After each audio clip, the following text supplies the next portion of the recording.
Bismillahirrahmanirrahim. Assalamualaikum warahmatullahi wabarakatuh, teman-teman. Mohon maaf, hari ini saya tidak bisa membersamai teman-teman kelas C dan D.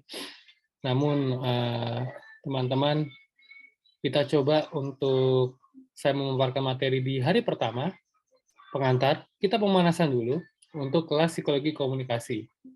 Nah, teman-teman, psikologi komunikasi ini ada dua keilmuan yang berbeda. Sama-sama ilmu sosial, tapi kita akan menitik beratkan ke keilmuan komunikasinya.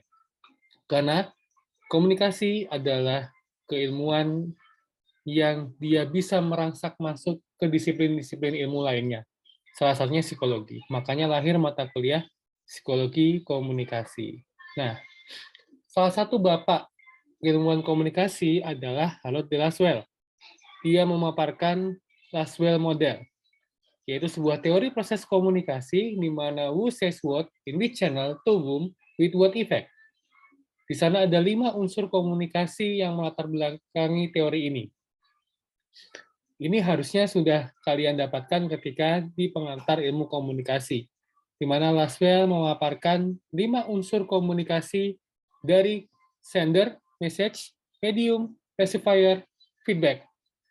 Nah, yang bisa kita sebut komunikator, pesan, media, komunikan, dan efek atau feedback.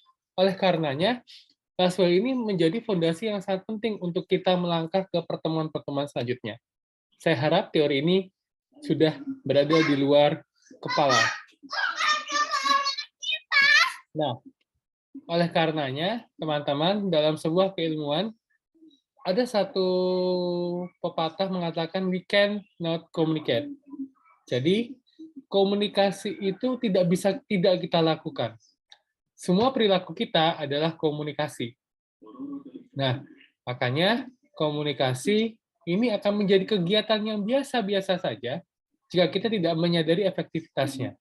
Efektivitas dari sebuah proses komunikasi itulah yang akan dikawinkan dengan disiplin ilmu psikologi yang kita pelajari hari ini.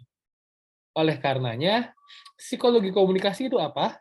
Secara garis besar, saya simpulkan, psikologi komunikasi adalah ilmu yang berusaha menguraikan, meramalkan, mengendalikan peristiwa mental dan behavioral dalam komunikasi. Artinya, ketika tadi proses komunikasi yang ada di teorinya Harold de Lasswell itu bekerja, maka psikologi komunikasi, keilmuan yang bisa meramal, memprediksi, bahkan sampai mengendalikan sikap mental atau psikis ketika kita berkomunikasi.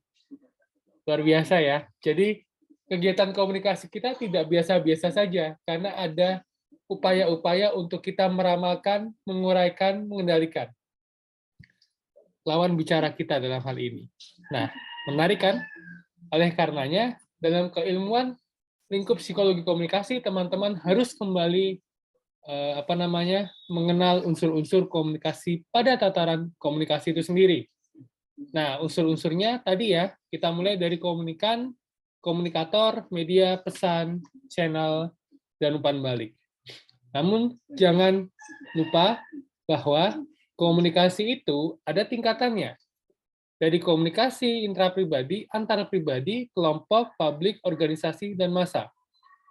Nah, makanya teman-teman, saya buat sebuah bagian ini untuk mendeskripsikan bahwa dari jumlah komunikator yang satu menuju yang kebanyak, itu ada tingkatannya, intrapribadi sampai ke massa. Dari informal tidak terstruktur sampai formal terstruktur, sifat pesannya jelas dari intrapribadi berbeda levelnya, antar pribadi, kelompok, publik, organisasi, dan massa. Komunikannya dari satu ke banyak, efek konatifnya dari mudah ke sulit, kesegaran umpan baliknya dari segera ke tunda, sampai pada sirkular dinamis komunikator dan komunikan aktif ke pasif.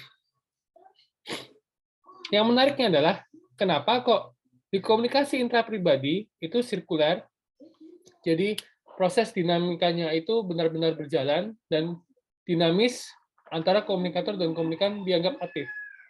Tapi kenapa semakin ke tingkatannya ke massa, dari antar pribadi, kelompok, publik, organisasi massa, itu ke pasif, pola hubungan komunikator dan komunikannya. Karena massa konsepnya adalah communication one to many. Ya. Jadi komunikasi massa itu banyak sekali komunikatornya. Sehingga menjadi linear dan statis untuk komunikator dan komunikannya pasif.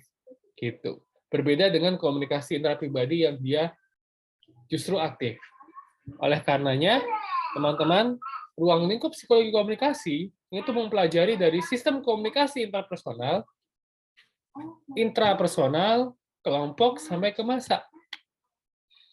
Dia mempelajari dari karakteristik manusianya, faktor-faktor internalnya, eksternal, persepsi, interpersonal, konsep diri, atraksi, sampai kepada motivasi atau faktor-faktor yang mempengaruhi reaksi individu.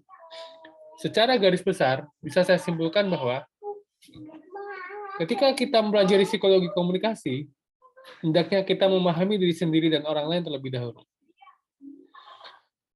Jadi kita berkomunikasi untuk membangun kesadaran diri kita dan membutuhkan umpan balik setiap waktu dari orang lain. Jadi kalau kita tidak bisa memahami diri sendiri dan orang lain, maka proses komunikasinya akan gagal. Apalagi ditambah bagaimana kita meramalkan, mengendalikan, sampai memprediksi sikap dan mental seseorang ketika kita berkomunikasi.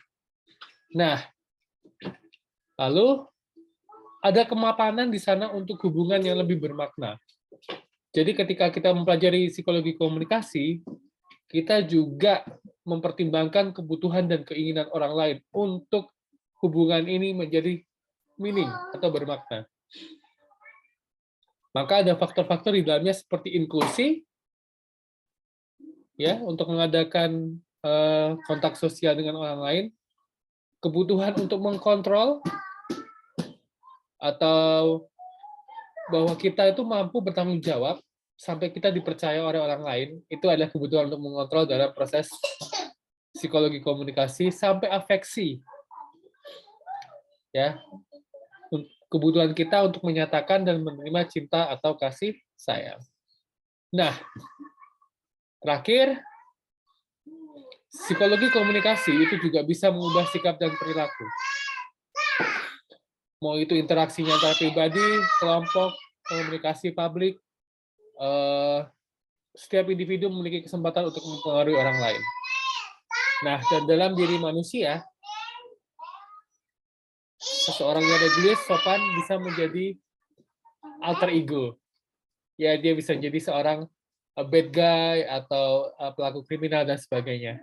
Itu karena suasana hati, lingkungan, pengalaman, bahkan semua yang melatar belakangi manusia itu bisa untuk berubah alter egonya.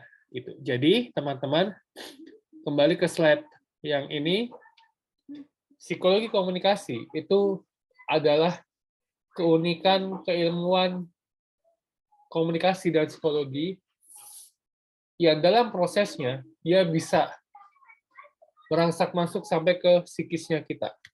Salah satu praktek dari psikologi komunikasi yang terkenal adalah komunikasi terapeutik. Bukan hipnotis ya, komunikasi untuk penyembuhan di bidang kesehatan namanya komunikasi terapeutik. Jadi yang paling berbahaya dari keilmuan psikologi komunikasi dalam tanda kutip adalah komunikator dan pesannya. Oleh karenanya, selamat mempelajari ilmuwan psikologi komunikasi. Sampai ketemu di pertemuan selanjutnya.